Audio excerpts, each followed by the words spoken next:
important decision. Should he go to the prestigious Cambridge Union, probably via video link, and have a debate about political correctness in America and Britain, really a debate about whether he should be banned. And he will definitely be entering the lion's den. And this, I think, will be a tremendous test for Savage. I want to make this very clear to all of you, and especially to Michael if you're listening. This is obviously a very personal decision on his part. I am just giving my honest opinion as a journalist and as a columnist at the Washington Times. I would like to see him go. I think he should go, but that's clearly up to him. And if he doesn't want to go, I can certainly understand. When you've been smeared, vilified, libeled, and attacked the way he has, why would you even want to give any institution in England or that country any credibility or even a minute of your time? So clearly this is going to be a very tough decision for Michael, a very personal one. But I believe potentially, if he does do it, will be a cultural watershed moment, not just in American history, but in the history of Western civilization. Let's take one more call. Derek in Kansas City, welcome to the Savage Nation. Yes, I believe that Michael should go for two main reasons. First of all, Michael has an excellent opportunity to do, as Winston Churchill did in the 30s, to speak out against what is coming. Winston Churchill knew what fascism would do. He knew what socialism would do, and the eventual leading of that to World War II and to a horrible Holocaust. And Michael has an opportunity to speak that as well. What's so important is that the Cambridge Union, with more places of learning like this where the future world leaders are. It's not so he can win the debate, but that he may be able to turn the mind of a future world leader and change our history as we know it. Yeah, Derek, you've nailed it. And that to me is the compelling reason why he should go. It's not that he's going to win that night. Look, it's a cabal of leftists that are inviting him. It's a cabal of leftists that will attend. And just as in 1934, when Churchill was at the Oxford Union, they will vote for the motion. Yes, they will say that political correctness is sane and necessary. That's the formal question that they're asking before the Cambridge Union. So technically, Michael will lose. But I think in the end, he will win. And he will win because he has the truth on his side. But the bigger question is this, Derek, and I think this is a question that we have to face honestly and squarely in the face. The generation of the 1930s, for all of their flaws, was a generation that had lived through the horrors of World War I and the Great Depression. They were a tougher generation. They were a more honorable generation.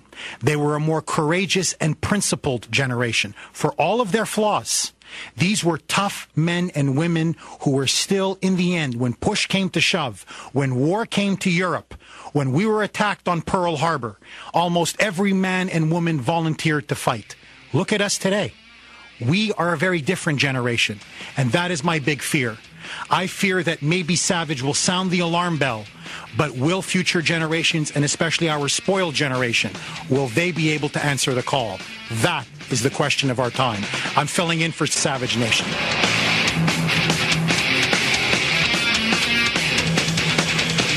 Savage. Michael Savage. Afternoons 3 to 7 on Talk 910 KNEW and online at 910KNEW.com.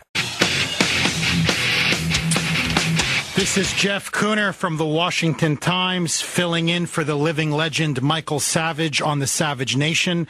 Michael is off today for a much-needed break, but he will definitely be back, guns blazing. He's got some wonderful stories on michaelsavage.com.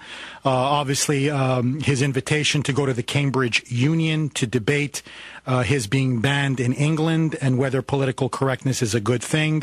There are also some very, very important political stories up there. And my friends, this is what I want to talk to you about for at least this segment. The number to call is 1-800-449-8255. That's 1-800-449-8255. We're now into the Labor Day weekend. Labor Day weekend is traditionally the last weekend of the summer. People are getting ready to go back. Students are getting ready to go back to school. People are wrapping up their summer vacations.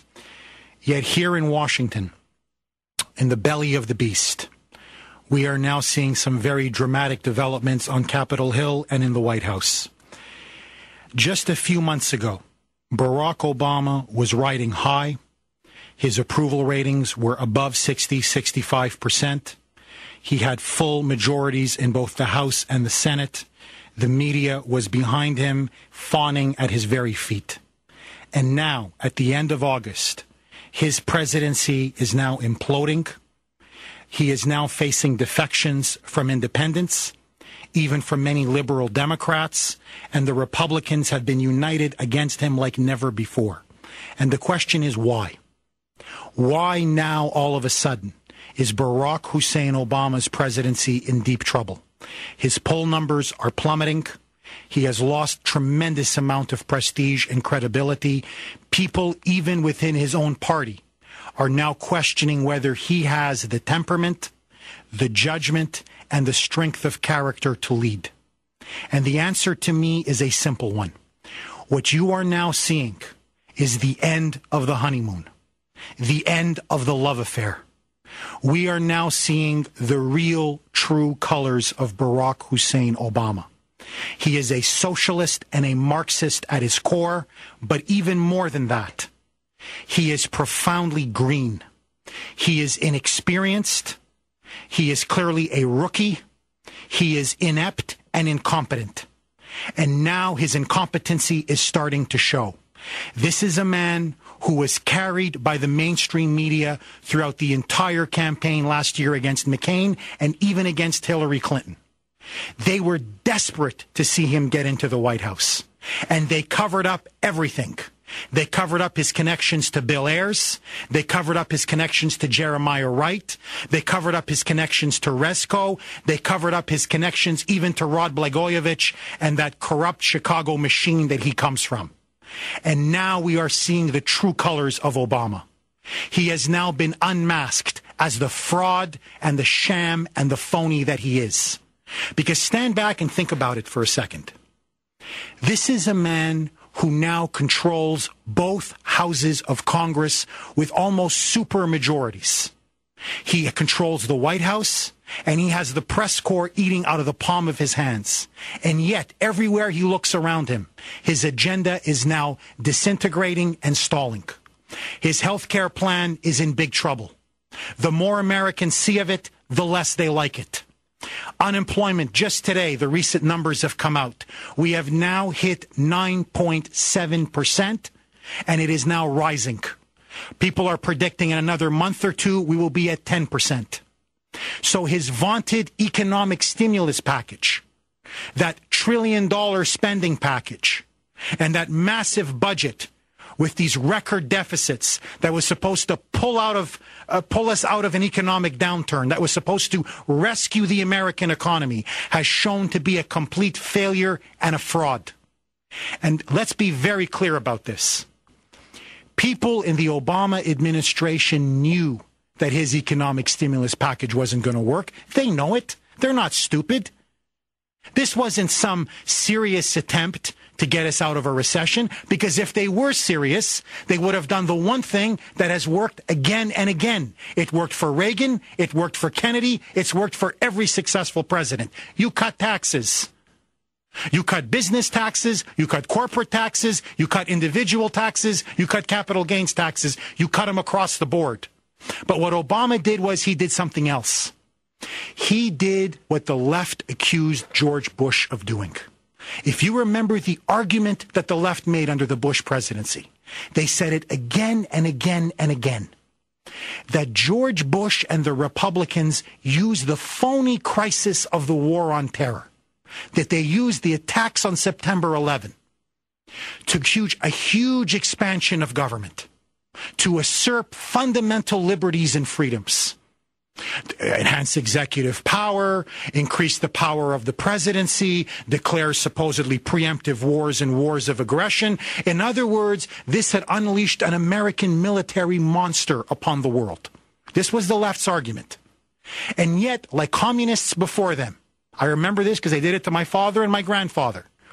When the communists accused somebody of something, it's because they were doing it themselves.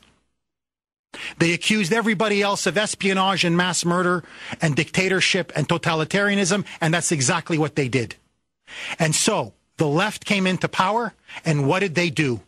They used a supposed economic 9/11. They created a false sense of crisis. People were going to be jumping out of windows.